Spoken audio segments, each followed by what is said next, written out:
Hello दोस्तों, नमस्कार। Online शिक्षा मंच के हमारे YouTube चैनल में आप सभी का स्वागत है। आज बाल मनोविज्ञान के अंतर्गत बहुत ही महत्वपूर्ण टॉपिक भ्रूणावस्था के बारे में जानेंगे।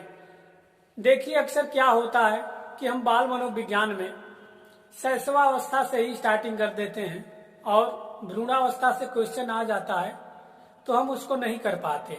तो आइए जानते हैं कि भ्रूणावस्था क्या होती है। देखिए, भ्रूणावस्था का जो समय काल होता है वो गर्भाधान से जन्म तक होता है, अर्थात जब गर्भधारण स्टार्ट होता है वहां से लेकर 9 महीने तक, अर्थात टोटल दिन 280 दिन होता है। क्वेश्चन हमारा पूछ देता है कि भ्रूणावस्था का समय काल क्या है। अगर दिन में दे देता है तो देखिए, यहाँ पे ध्यान देने की जरूरत है। 280 की जगह अगर ऑप्शन में 275 दिन भी है तो आप टिक कर सकते हैं। अगर 280 दिन है तो आप 280 को ही टिक करेंगे, या अगर महीने में दिया है तो 9 महीना इसका समय होता है। अब देखते हैं। देखिए, भ्रूणावस्था को 3 भागों में बांटा गया है।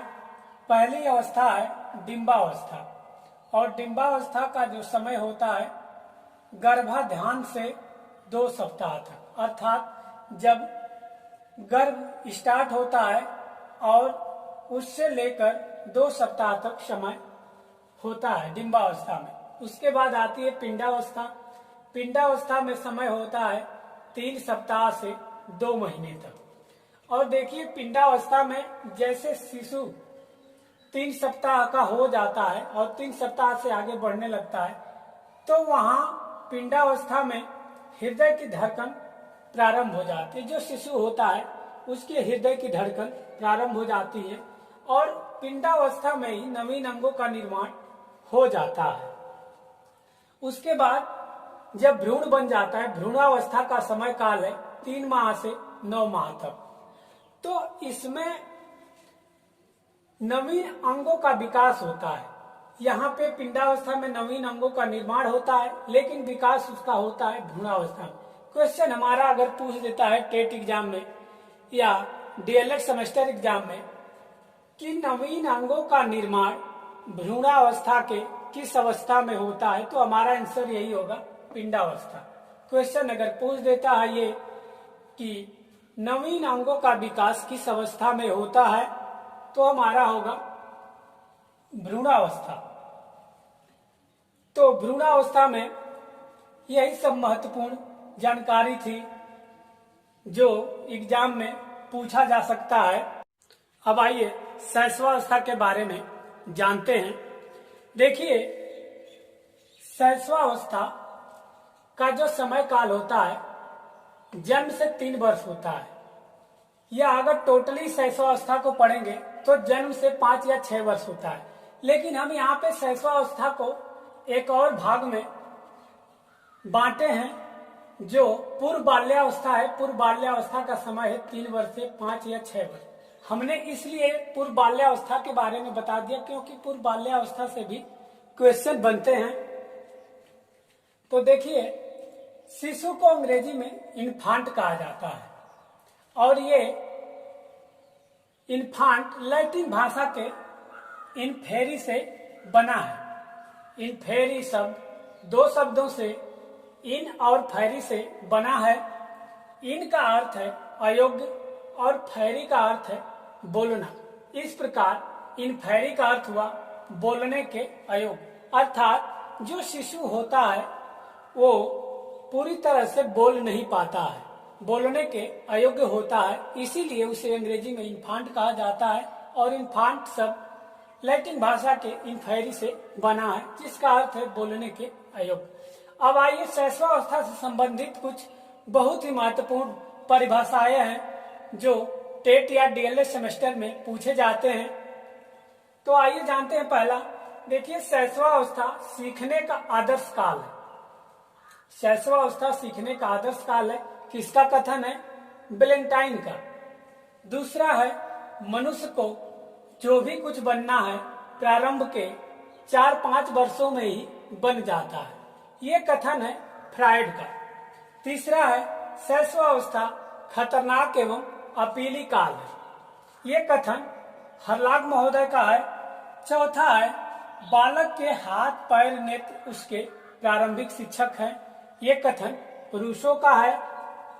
पांचवा परिभाषा है 3 से 6 वर्ष के बालक और सपनों की हालत में रहते हैं, ये कथन थार्नडाइक का है। और छठा है 20वीं शताब्दी को बालक की शताब्दी कहा जाता है, ये कथन प्रो का है। तो इन परिभाषाओं को या इन कथन को आप ध्यान दीजिएगा, क्योंकि टेट में 1-2 नंबर का क्वेश्चन यहाँ से जरूर बनते हैं। अब आइए शैशवावस्था के उप नाम के बारे में जानते हैं। देखिए शैशवावस्था के बहुत से उपनाम हैं जो क्वेश्चन पूछ देता है भ्रमित करने के लिए। देखिए शैशवावस्था को अतार्किक चिंतन की अवस्था भी कहा जाता है, क्योंकि बालक उस समय अतार्किक चिंतन ही करता है। दूसरा है क्षणिक संवेग की अवस्था, बालक शैशवावस्था में क्षणिक संवेग करता है, जैसे तुरंत रोने लगता है, फिर तुरंत शांत हो जाता है, मुस्कुराने लगता है। अगर दूध की बाटल हम छीन लेते हैं, तुरंत रोने लगता है, दूध की बाटल दे देते हैं तो फिर शांत हो जाता है। जीवन का महत्वपूर्ण काल है।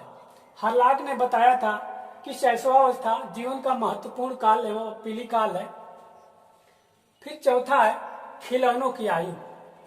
देखिए बालक शिशु जो होता है वो खिलौनों से ज्यादा प्रेम रहता है और खिलौनों से खेलता है। ये क्वेश्चन अगर पूछ देता है खिलौनों की आयु, अगर ऑप्शन में शैशवावस्था है तो शैशवावस्था को टिक करेंगे, अगर शैशवावस्था नहीं है तो बाल्यावस्था को पूर्व बाल्यावस्था को टिक करेंगे, क्योंकि बालक खिलौनों के साथ तभी खेलता है जब वो लगभग 3 या 3 से ऊपर का हो जाता है। तो अगर खिलौनों की आयु पूछे ऑप्शन में अगर पूर्व बाल्यावस्था है तो आप पूर्व बाल्यावस्था को ही टिक करेंगे। अब आइए विशेषताओं के बारे में जानते हैं। देखिए पहली विशेषता है जिज्ञासा की प्रबलता। शैशवावस्था में जो जिज्ञासा होती है वो प्रबल होती है और इसमें बालक क्या का प्रश्न पूछता है। कोई भी आप काम करेंगे तो ये जरूर बालक पूछेगा कि इससे क्या होता है, चाहे यह क्या है। दोहराने की प्रवृत्ति, शिशु में दोहराने की भी प्रवृत्ति होती है। वो देख लेता है कि आप कैसे बात कर रहे हैं उससे, वो भी उसी तरीका से आपसे बात करता है। तीसरा पॉइंट है आत्म प्रेम। शिशु अपने आप से प्रेम करता है, दूसरे से उसको मतलब नहीं होता है कि कोई व्यक्ति अगर भूखा है या कुछ कर रहा है उससे इसको मतलब नहीं है। उसका स्वयं का पेट भरना चाहिए और अपने आप से ही प्रेम करता है, दूसरे से मतलब नहीं रहता है उसका। चौथा पॉइंट है पर निर्भरता। शिशु अपने लिए स्वयं कुछ नहीं कर सकता, खाने पीने का जो बंदोबस्त है खुद नहीं कर सकता, दूसरों पर ही निर्भर रहता है। और सबसे मोस्ट इसमें बात है काम प्रवृत्ति। देखिए शैशवावस्था में जो काम प्रवृत्ति होती है वो धीरे धीरे स्टार्ट हो जाती है, जैसे माँ का स्तनपान करना, चम्मच चूसना, उंगली चूसना इत्यादि काम प्रवृत्ति के अंतर्गत आता है। उसके बाद कुछ सामान्य जानकारियां हैं इसमें। देखिए जन्म के 15 दिन बाद शिशु के त्वचा का रंग अस्थायी हो जाता है। क्वेश्चन पूछता है कि जन्म के कितने दिनों बाद शिशु के त्वचा का रंग अस्थायी हो जाता है, तो 15 दिनों के बाद त्वचा का रंग अस्थायी हो जाता है। जब शिशु जन्म लेता है तो उसकी औसत लंबाई जो होती है 51 सेंटीमीटर होती है और जन्म के समय शिशु के शरीर का भार 3 केजी से 3.5 केजी तक होता है और जन्म के समय मस्तिष्क का भार 7 पाउंड होता है और जन्म के समय हड्डियों की संख्या 270 होती है। और ये देखिए क्वेश्चन बहुत इंपॉर्टेंट है। शैशवावस्था में जन्म के समय बालक की जो धड़कन होती है वो अनियमित होती है, उसकी कोई काउंटिंग नहीं होती है। ये क्वेश्चन कई बार पूछा जा चुका है। तो दोस्तों आपको हमारी वीडियो कैसी लगी अगर अच्छी लगी हो तो वीडियो को लाइक एंड शेयर करिए, चैनल को सब्सक्राइब करिए। धन्यवाद।